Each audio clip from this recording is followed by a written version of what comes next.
if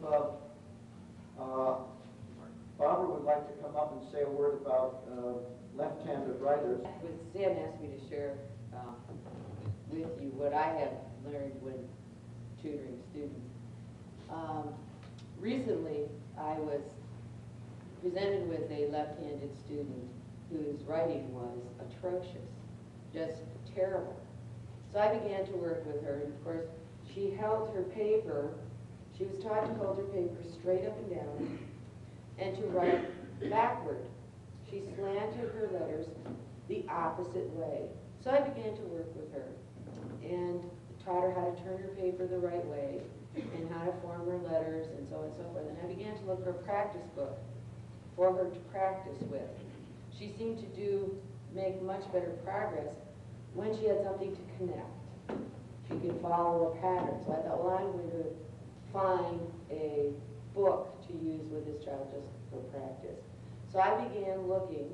I went to the teacher's store, and I went through about 20 books, and I was appalled. Left-handers are considered probably close to a handicapped person. We're regarded as some sort of freak. You know, and we feel that way living in a right-handed world, I'll tell you that. And every left-handed book had the children with their papers straight up and down and writing backward. And I was very angry because I was taught to write slanting the correct way. But that was after many years and many fights with the teachers that my mother had, insisting that they could not continue to wrap my hands with rulers and put the pencil in my right hand because I could not write with my right hand. So they finally gave up and decided they could teach me how to write. So I did learn how to write the correct way.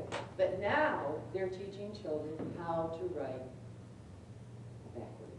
And it really hurts me to think that all of these left-handed children are going to be labeled with this awful handwriting.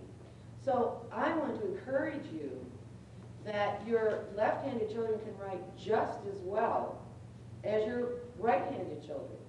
You can use the same exercises with your left-handed children that you use with your right-handed children.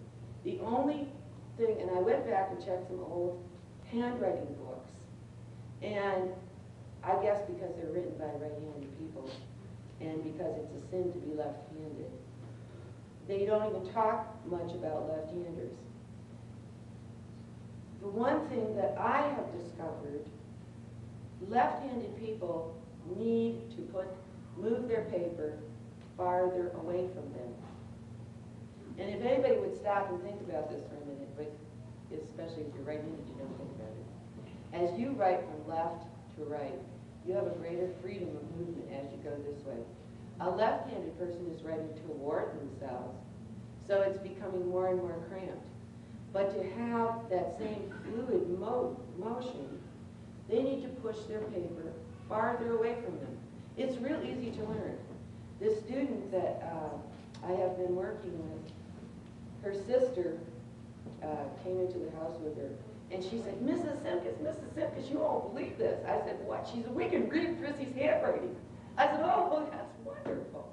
And they were all excited because they could finally read Chrissy's handwriting. So she is making progress.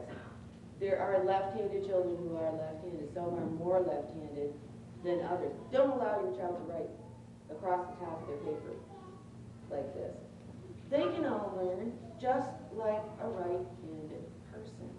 Just turn the paper, just teach them how to do it, and you won't have any problems. And we'll have a bunch of left-handed people with good handwriting. If you just follow those few tips and remember to have them move their paper just a little bit farther away from themselves so they can have greater freedom of movement as they